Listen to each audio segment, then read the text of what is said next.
So I'm sure many of you like to play games, right? Always playing games.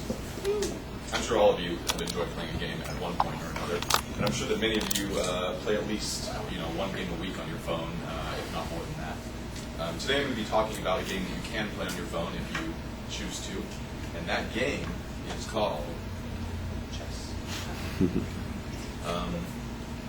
So I'll be talking about how the game of chess is played, and some of the more common ways to think about the game and the effects of chess on the mind.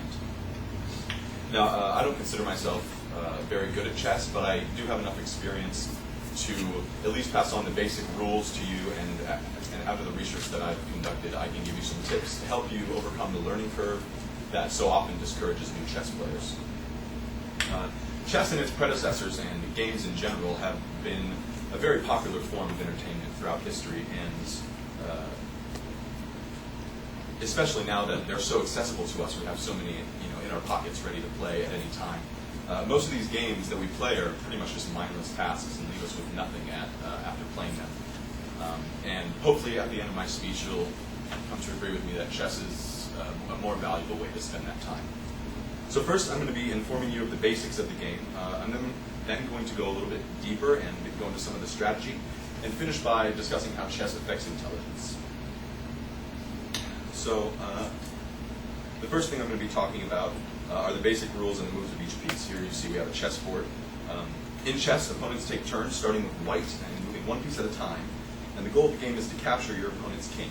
The game is played with 16 pieces on each side. You can see 8 pawns here. We have 2 rooks, or they're commonly called castles, even though that's technically incorrect. You have knights, bishops, the queen, and the king. And to go into the moves of each piece, we have pawns, which can move forward one space at a time, except for on their first turn, which they can move 2 if they choose. Pawns are the only piece that attack differently than they regularly move, and you can see that here. Pawns attack forward diagonally. So these are the possibilities for the white pawn's next move. Then next we have rooks, which can move as many spaces as they like in either a vertical or horizontal direction. Then we have knights, which move in this cool L shape, which is pretty easy to visualize once you get it. And what's cool about this is that the knights basically jump to each space, and it doesn't matter if there are pieces in between. You can skip over those, making it a very versatile piece. Next we have bishops, which move as many spaces as they like in a diagonal direction. Then you have the queen, the most powerful piece in the game, who can move any number of spaces in any direction she likes. And then you have the king, who can move in any direction that he likes, but only one space at a time. There are also a couple special moves that I'm going to be going over, the first of which is called promotion, and that's when you get a pawn to the opposite side of the board. It can become any piece that you wish. It doesn't matter what pieces are still in play. You can have 2 queens, for example, if you get a pawn to the opposite side. And the second special rule that is most common is called castling.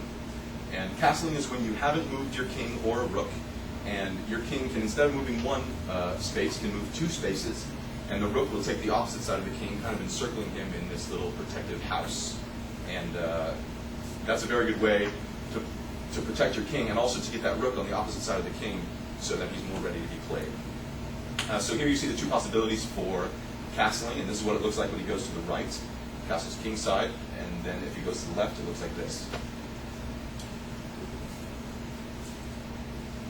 So, now that we know the legal moves of the game, I'm going to show you some of the basic strategies.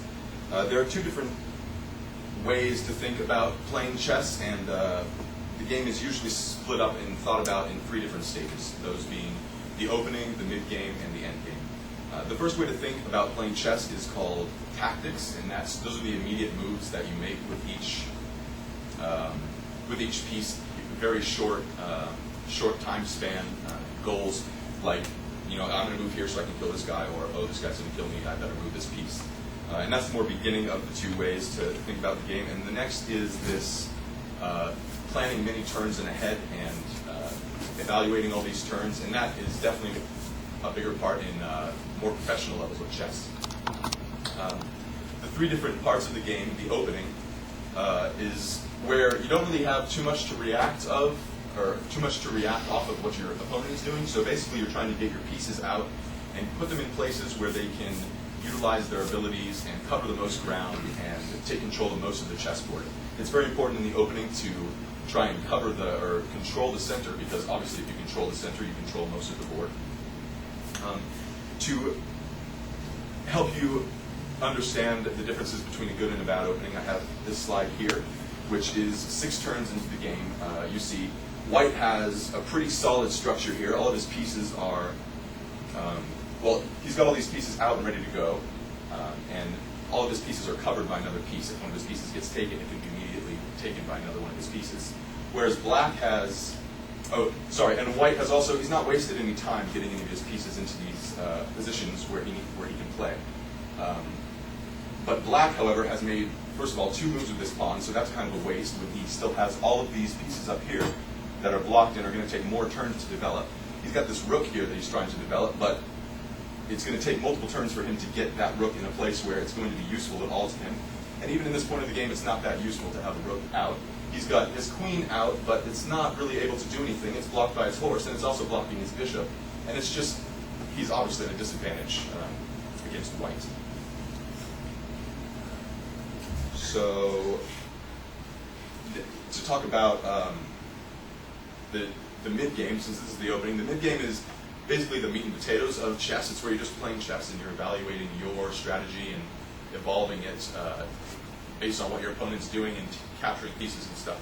And then once you get to the end game is where you have fewer pieces, and strategy always changes depending on what you're left with at the end of the game. And also pawn promotion is a very big part of the end of the game. If you get a pawn promoted to a queen, it's likely that you'll turn the tide of the game. So now that we see how complicated chess can be and how difficult it must be to master, we should also notice that by playing games that are so difficult, we are training our minds to be sharper in certain ways. The effect of chess on intelligence seems intuitively positive. However, being good at chess might not make you as smart as you would think. It's apparent that a person who spends a lot of their time playing chess is going to be more mentally engaged than a person who spends that time playing Angry Birds or something similar. Some of the mental benefits of chess revolve around the ability to visualize many combinations of moves, not only your moves, but your opponent's moves. So there's a lot of visualization, a lot of thinking there. But at higher level chess, most of the strategy comes from not intuitive problem solving, but rather memorization of the patterns of the pieces and how they interact with each other and how they can support each other. So it's basically applied memorization the further down you get. So it doesn't really help you as much as you would think, or it doesn't really develop your intelligence as much as you might think. In a study published in 2006 in the British Journal of Psychology, the ability of chess players and non-players to solve complex problems was evaluated. Chess players had better planning performance, especially with difficult problems. However, they took longer time planning, especially on problems that they got wrong.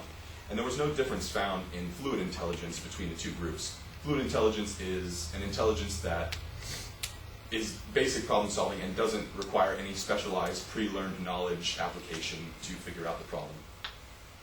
So today I've talked about how to play the game of chess, gone over all the moves, some standard tactics and different ways to think about the game, and some of the effects that playing the game might have on your mind. I hope you found what I've said was interesting, and that maybe you're more, or a little bit more interested in playing chess instead of some of the other games you could be wasting your time.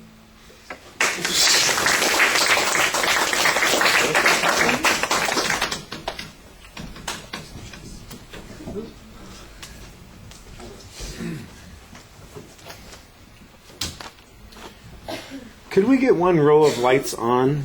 Because it's just a little dark in here. I think we'll be okay. Thank you. Let me see. Yeah. So, Greg, what did you think? I thought it was the intro, the thesis was very clear. He comes right off the bat to tell us that he's going to be talking about chess. He also makes very good eye contact the whole time. Glances at his note card just to find out what he's going to be talking about next, which I thought was good. The transitions were also very smooth. He goes ahead and tells you beforehand what he's going to be talking to you about, so that made it easy to follow. He also